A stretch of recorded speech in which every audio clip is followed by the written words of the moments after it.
여러분 안녕하세요. 저는 성공의 서울 주교자 성당에서 주임사제로 일하고 있는 준학현 신부입니다. 이 멋지고 유쾌한 예배 컨퍼런스에서 여러분과 만나는 일은 제게 큰 기쁨이고 영광입니다. 나눔의 예전학회에서 이처럼 고맙고 뜻깊은 자리를 마련해 주셔서 참 감사합니다. 특히 적어도 한국 사회와 교계 안에서 성공의 현실과 존재감은 아주 미미합니다. 이런 처지에서도 전례적인 또는 예전적인 전통을 오래 간직하고 있다는 이유 하나로 이 작은 성공의 사람을 초대하여서 서로 경청하고 또 서로 대화하려는 모습 속에서 여러분들 그리고 신앙인의 큰 품을 느끼기도 합니다. 긴 역사 안에 있었으나 여러 이유에서 묻혀있던 보물을 발견하여서 밭을 샀던 비유 이야기를 잠시 생각했습니다. 비유 이야기에서 주인공은 분명합니다. 보물을 발견하는 눈썰미와 이를 사겠다고 다짐하는 마음, 그리고 실제로 밭을 산 실천의 주인공입니다.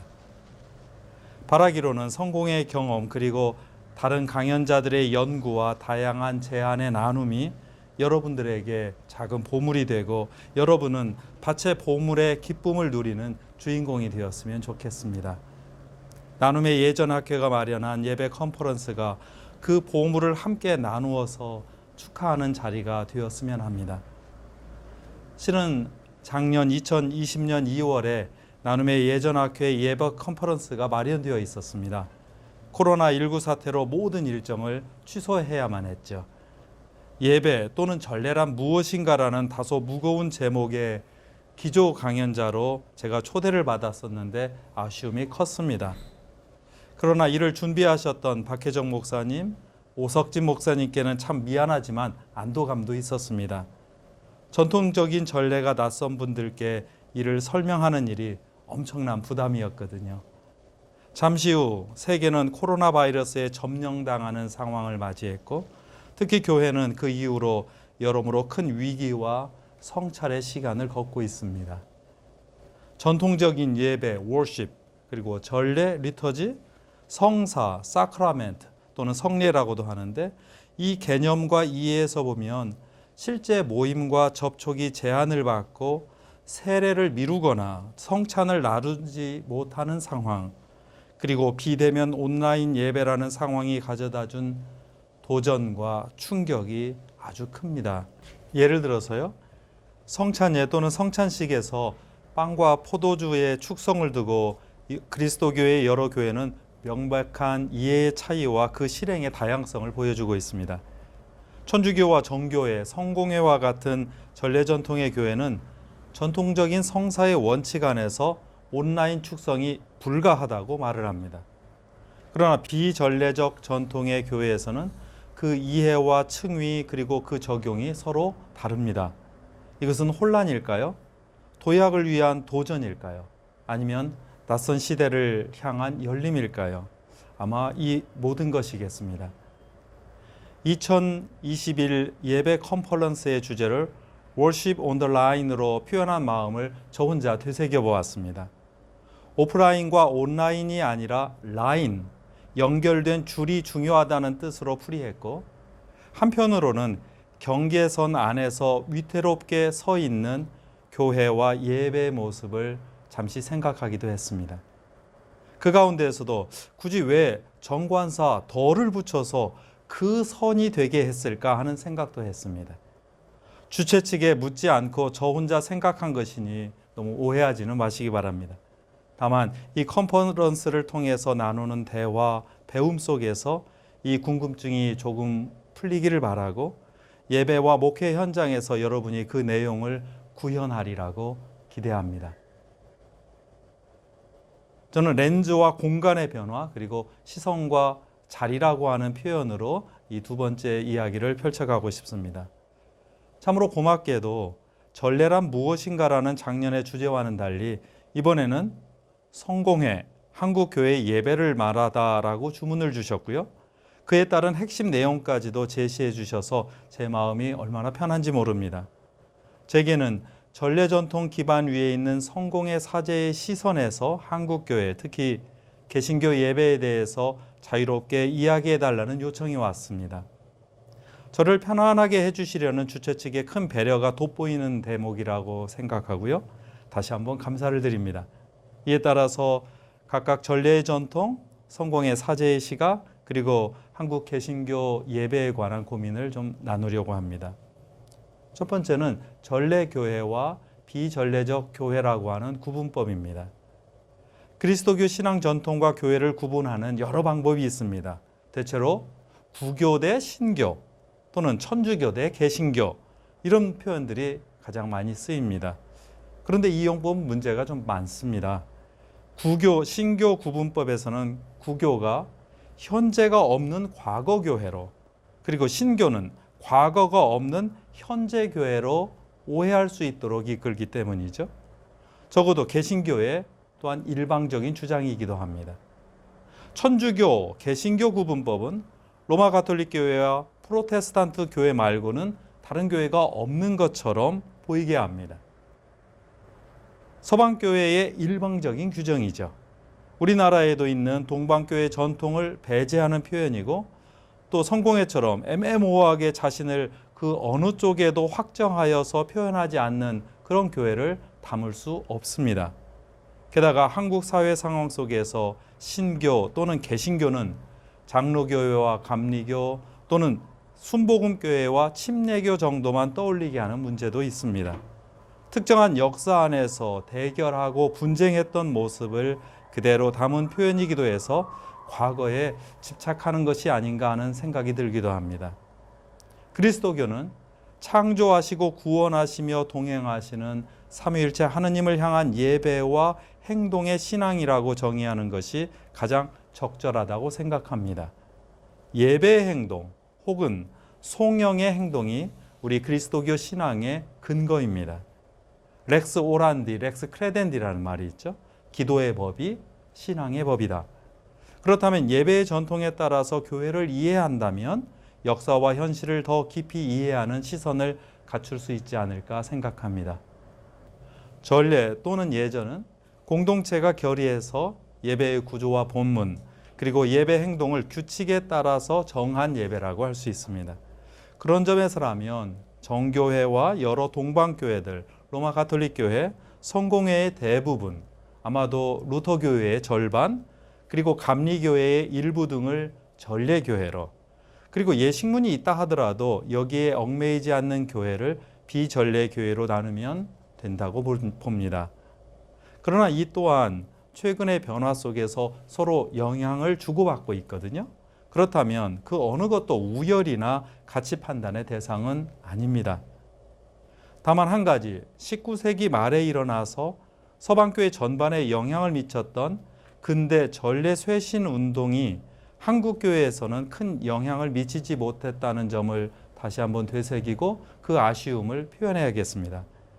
그러니 예배와 전례에 관한 고민과 변화를 지난 세기의 성과와 그 적용을 살펴보는 일로부터 거꾸로 올라가면서 우리가 연구하고 대화한다면 좋으리라고 봅니다. 교단과 관계없이 예배와 전례를 고민하는 교회와 목회자 그리고 신자라면 1960년대 2차 바티칸 공회의 문헌, 성공회와 로마 가톨릭 교회의 대화 문서, 그리고 WCC, 특히 1982년 리마 문서와 리마 예배서를 살피면서 새로운 도약을 모색할 수 있겠다는 생각입니다. 예배와 전례야말로 그리스도교 자매 형제가 서로 깊이 이해하면서 함께 하나라는 사실을 확인하는 가장 중요한 근거이기 때문입니다. 이제 저 개인의 시선, 성공의 사제로서의 시선으로 이 처지들을 한번 헤아려 보려고 합니다. 저 자신이 성공의 사제로 이 자리에서 여러분을 만나고 있습니다. 그러나 다양한 신앙 경험과 교회 경험의 결과로서 제가 이 자리에 서 있다는 사실을 제가 잘 압니다. 작은 시골 마을의 보수적인 장로교회에서 신앙생활을 시작했고요. 우연히 들어간 고등학교에서 천주교회를 만났습니다. 에큐메니칼 정신과 커리큘럼에 따른 대학에서 또한 신학 공부를 했고요. 그 어간에 다시 소위 보수와 진보교회, 빈곤층과 중산층 교회를 몸소 경험하면서 그 예배와 신앙을 다졌습니다. 그 여정의 자리에서 성공회라는 교회 전통 안에 안착하고 성직자가 되었고요. 그런 동안에 다시 한번 미국 유학을 통해서 여러 예배 전통의 교회를 경험하고 연구할 기회를 얻었습니다. 또한 세계 성공회의 전례와 사목 안에서 아주 다양한 경험들을 목격하기도 했죠. 그리고 현재 서울 도시 한복판에 자리 잡은 성공회 서울 주교자 성당의 주임사제로서 전례와 사목을 책임지고 있습니다.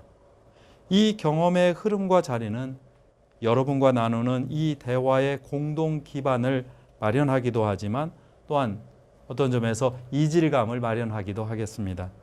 이 경험은 적어도 다양한 교회의 예배에 관해서 좀 더 간명한 정리를 하는데 제게는 큰 도움이 되었습니다. 예를 들어서요. 장로교회 예배는 절제하는 단정함이 돋보이는 예배입니다. 감리교 예배는요. 신앙 감정 그리고 그 감성의 솔직함과 조율이 아주 뛰어난 예배였습니다. 천주교의 예배는요. 아주 장엄한 단순성을 아름다운 질서로 여기는 그런 교회입니다. 정교의 예배는 지상과 천상의 만남으로 아주 질서 있게 어지러운 그런 모순적인 모습을 보여주기도 하죠. 그렇다면 성공회는요? 성공회는 이를 모두 구현하겠다고 아주 욕심을 내다가 망했다 이런 모습으로 있는 것 같기도 합니다. 물론 농담입니다. 성공회는 앞서 제시한 예배의 특성을 좀 더 문학적인 상상력 안에서 선별적으로 받아들여서 좀 더 다양한 예배의 시공간을 마련하는 그런 시도라고 생각합니다. 그러다 보니까 저희도 너무나 큰 실수 혹은 불협화음 또 엉망인 예배를 만들어내기도 합니다. 여기서 말씀드리고 싶은 점은 우리 모두 저마다 그리스도교의 다양한 전통 안에서 서로 연결되어 있고요. 서로 영향을 주고받고 있고 서로 축하하고 응원하면서 배울 수 있다는 점입니다. 특히 자신이 속한 교회의 전통의 그 예배를 기반으로 하면 그 대화와 적용이 훨씬 순조롭고 예배에 관해서 좀 더 깊은 식견과 실천이 마련될 수 있다는 점입니다. 이런 점에서 저는 여러 교단, 교회가 우선 자신의 전통에 관한 충분한 이해를 기반으로 해서 지난 세기 근대 전례 운동의 성과를 적용하고 배우는 일이 필요하다고 봅니다. 그런 점에서 저는 다시 한번 전례를 어떻게 정의할까 이 부분으로 넘어가고 싶습니다. 저는 얼마 전에 하느님 품에 안긴 전례학자 로버트 태프트 신부님의 전례 정의를 여러분과 나누고 싶습니다. 참고로 태프트 신부님은 천주교의 예수회 사제로서 동방교회 전례, 특정해서 말한다면 우크라이나 그리스 가톨릭 교회를 따르는 분이었습니다. 그는 미켈란젤로의 천지창조 그림에 빗대어서 전례를 다음과 같이 정의했습니다. 전례란 하느님의 손끝과 인간의 손끝 사이에 놓인 틈새를 채우는 일이다. 이 그림에서 하느님은 창조자로서 우리를 구원하시는 손을 펼쳐서 우리에게 다가오시는 분이다. 구원의 역사는 우리의 손을 들어서 또는 이 그림에 있는 아담처럼 손들기를 거부하기도 하지만 이 다가오는 선물을 끊임없이 받으면서 감사하는 것에 대한 이야기이다. 이것이 바로 전례가 아니겠는가? 전례 사건 안에서 하느님과 우리 사이에서 일어나는 구원의 역사가 계속된다. 전례는 하느님과 우리 사이에 일어나는 구원의 관계이기에 우리의 전례는 이 구원의 만남을 위한 특권이 되어서 이 관계를 몸으로 드러내고 표현한다. 저는 이 정의를 다시 설명하고 해석해야 할 내용으로 보기보다는 우리의 시각에 들어온 자극과 감각으로 예배 기획자와 인도자로서 상상력을 계속해서 자극하는 통찰로서 여러분들이 거듭 되새겨 주셨으면 합니다. 비접촉과 비대면의 상황에서 우리는 어느 선 위에 서서 어떤 연결을 만들고 그 틈을 채울 수 있는가? 이 물음과 대화가 이 예배 컨퍼런스에서 계속되기를 바랍니다. 이제는 제 눈에서 이런 처지에서 한국 개신교 예배의 현주소를 한번 살펴보고 싶습니다. 요청에 따라서 이러한 소제목을 달았지만 저로서는 한국교회, 특히 한국 개신교 예배의 현주소를 평가할 최근의 경험과 식견이 매우 부족합니다. 그런 점에서 몇 가지 참고가 될 부분을 여러분과 나누고요. 마지막에 전례전통의 교회에 있는 목회자이며 예배 기획자로서 몇 가지 제안을 나누려고 합니다. 첫째는 한국 교회 예배를 탐방하면서 저술한 안덕원 목사님의 우리 예배를 찾아서입니다. 깊고 균형 잡힌 신학적 식견과 다른 전통에 관한 아주 깊은 존중 안에서 마련된 예배 기술지의 모범이 됩니다. 이 책에 담긴 교회에 관한 관찰과 통찰은 현장 예배 변화에 큰 자극이 되리라고 생각을 합니다. 다만 상대적으로 대형 교회 그리고 안정된 교회를 대상으로 삼았기 때문에 한국 개신교 예배를 대표하지는 않는다고 생각합니다. 오히려 한국 교회는 50명에서 100명 정도를 중심으로 한 교회가 대부분이거든요.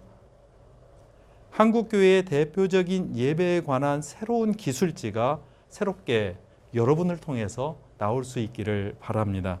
아무래도 이 예배 컨퍼런스에 참여하시는 바로 여러분이 손수 그러한 참여 관찰 기술지를 마련한다면 아니 그 다음에 이 예배 컨퍼런스가 그런 것을 함께 논의하고 대화하고 배워서 실제로 그런 것들을 만들어낼 수 있다면 좋겠습니다. 다음 주제로도 손색이 없겠죠. 둘째는요. 엉뚱하게도 미국의 매우 보수적인 대중신학자인 존 파이퍼 목사님의 관찰입니다.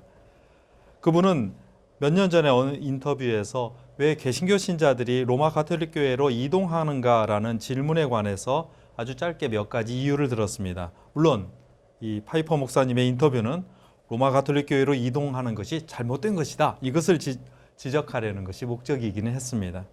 어쨌든 첫째는 최근 개신교 신자들은 삶의 진지함을 갈망한다는 겁니다. 그런데도 여전히 개신교는 흥미 위주의 예배만을 만들어 놨고 신자들은 이제 거기에 피곤함을 느끼기 시작했다는 거죠. 두 번째는 역사적인 뿌리와 전통에 관한 깊은 관심과 그 감각을 개신교에서는 더는 느끼기가 어렵게 되었다는 점입니다. 그리고 세 번째로는 지적이고 지성적이고 예술적인 풍요로움이 담긴 예배에 그 관심이 새롭게 트이기 시작했다는 말입니다. 그리고 마지막으로 명확하고 안정적인 권위와 가르침 속에서 신앙의 자신감과 힘을 얻는다는 그런 지적이었습니다. 물론 여기에는 해석의 여지가 많겠습니다. 특히 우리 한국 상황에 적용하는데도 쉽지는 않겠지요. 그러나 제가 느끼는 바로는 전례 전통에 관한 깊은 관심이 더욱 고조되고 있다는 사실입니다. 개신교 예배 역시 서방교회의 오랜 전례 전통 안에서 발전한 것이거든요. 그러니 그것이 없다고 할 수는 없습니다. 역사와 전통 그리고 자매교단과 형제교회에 있는 보물을 함께 나누고 발견하고 누리는 일이 꼭 필요하겠습니다. 셋째는 제가 크게 기대는 예배학자 중 한 분으로서 감리교 목사님인 제임스 화이트의 고민입니다. 화이트 목사님은 교편에서 은퇴한 해에 펴낸 책 Sacrament in Protestant Practice and Faith라고 하는 책을 이 로마 가톨릭 교회 신자인 아내에게 헌정을 했습니다. 그는 책 말미에서 폴 틸리히를 이용해서 개신교 신학의 미래가 성사성, 사크라멘탈리티라고 말을 하죠. 이 성사성에 대한 감각과 그 실천의 회복에 달려 있다고 말했습니다. 틸리히에 따르면 개신교 신학의 운명은 자연과 성사 문제를 어떻게 풀 것인가에 따라 결정될 것이고 개신교 신학의 완성은 성사적 시공간의 영역을 재발견하는 일에 달려 있다고 말했습니다. 화이트는 이어서 현대 개신교 안에서 풍요로운 성사적 삶을 맡고 있는 장애물 3가지를 열거했습니다. 첫째는 좀 더 풍요로운 성사적 삶을 맡고 있는 중요 장애물은 성사를 하느님의 현존하는 행동으로 보기를 꺼려하면서 단지 과거에 있었던 하느님의 행동에 대한 인간의 기억 정도로만 보려는 태도에 있다는 지적입니다. 이런 처지에서 성사를 하느님의 자기 주심으로 이해하기는 어렵지 않느냐는 거죠. 성사의 효과에 대한 감각이 개신교인들에게는 너무 얕아지고 말았다고 한탄합니다. 계몽주의는 영적인과 물질적인 것의 모든 연결을 잘라냈다고 그렇게 비판합니다. 두 번째는요, 최근에 일어나고 있는 유혹 가운데 하나로서 교회 성장 운동을 통해서 더욱 두드러지고 있는 문제인데요. 여기서는 교회와 문화의 차이를 극소화하려고 합니다. 그리고 성사들과 교회력, 그리고 전례 독서들이 우리 문화에 적절하지 않고 오히려 갈등을 일으킨다고 하면서 이를 뒤로 물리거나 주변화시킨다는 지적이죠. 그리고 마지막으로 좀 더 풍요로운 성사적인 삶을 밟고 있는 세 번째 장애물은 대체로 생각 없이 대충 성사들을, 그 예식들을 집전하는 행동들입니다. 준비 없이 대충 드리는 성찬예는 그 안에서 이루어지는 하느님과의 사귐이라는 그 신앙을 약화시키고 파괴하고 맙니다. 성사들의 의미에 대한 가르침이 부족해지면서 이제 성사에 대해서 무지한 세대가 되어버리지 않았느냐고 화이트는 한탄합니다. 그는 이미 40년 전인 1982년 개신교 예배 선언이라고 하는 아주 짧은 글에서 개신교가 근대 전례 쇄신 운동의 성과를 어떻게 배우고 또한 협력해야 할지를 정리한 바가 있습니다. 그러나 그리스도교 선교 250년, 이 150년을 향하는 시점에서 한국교회는 식민지 선교의 유산에 파묻혀 있는 것 같기만 합니다.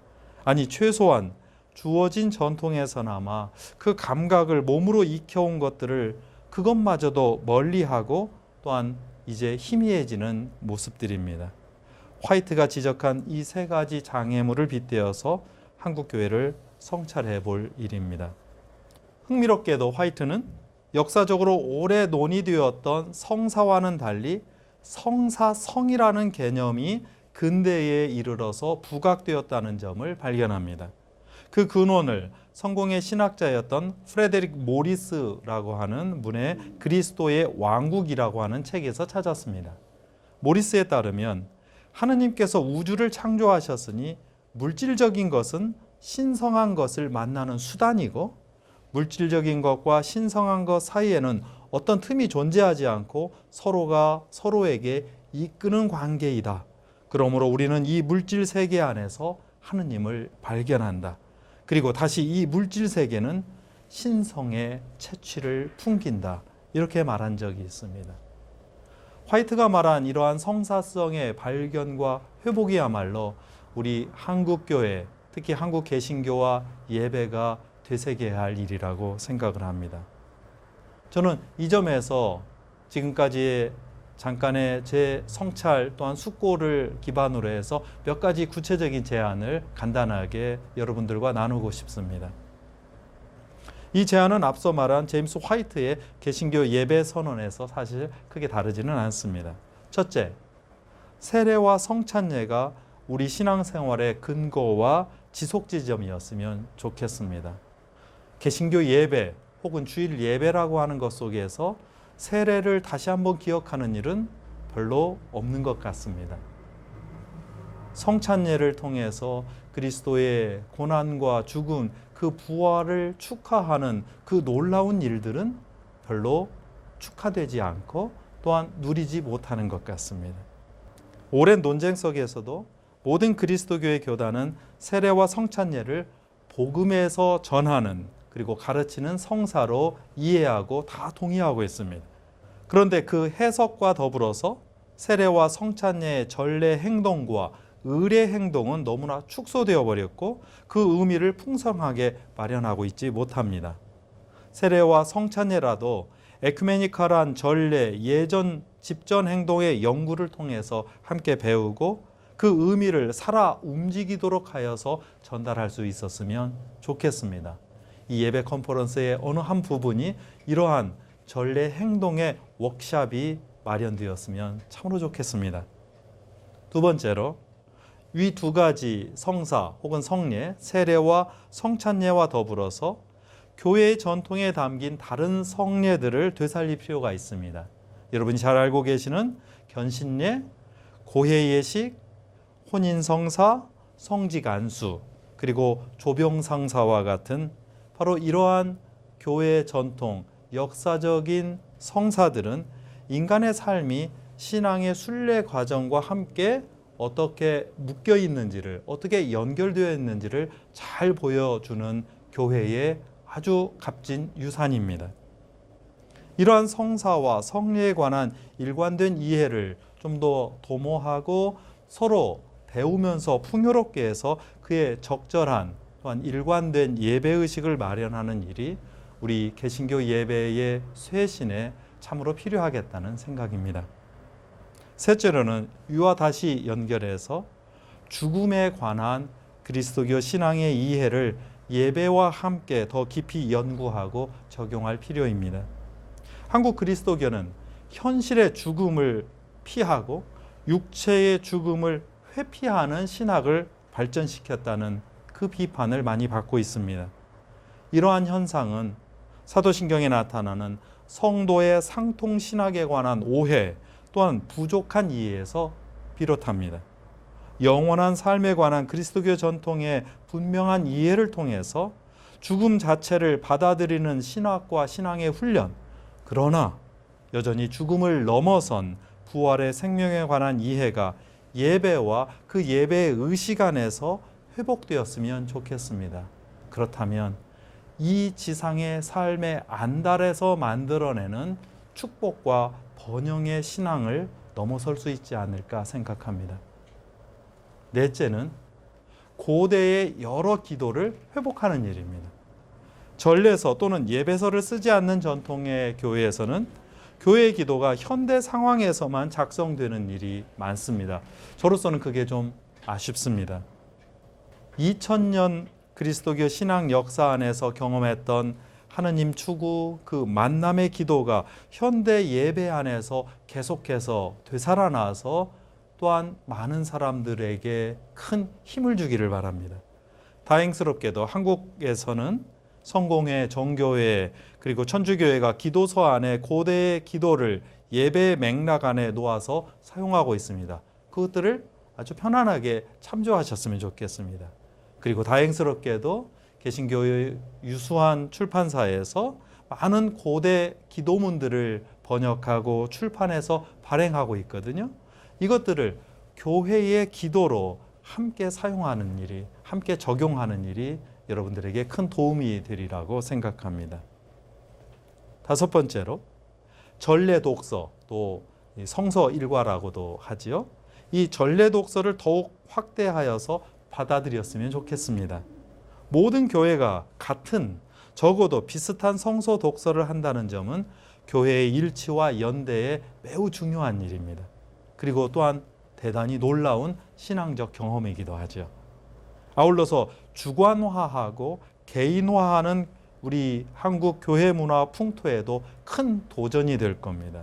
설교자들도 서로 함께 도전하고 배움을 함께 나누는 그런 경험의 통로가 될 수 있으리라 기대합니다. 이로써 이제 오랫동안 주장했던 교회력이 실제로 예배와 신앙생활 안에 되살아날 수 있는 기회가 마련되기도 하는 거죠. 마지막으로 성가와 찬송가의 확대입니다. 신학이 다르고 교회가 다르고 혹시 사회적 신념이 다를지라도 함께 입을 모아서 찬양하는 일에서 우리는 하나가 됩니다. 예배가 만들어내는 교회 공동체의 일치를 가장 손쉽게 경험할 수 있는 그 출발 지점이 바로 찬양이고 성가입니다. 찬송가입니다. 다만 최근에 작사되고 작곡된 성가, 특히 한국 사람들이 만들어낸 성가를 선별해서 더욱더 많이 활용하는 일이 매우 중요합니다. 여기서 성공의 자랑을 하나 할까요?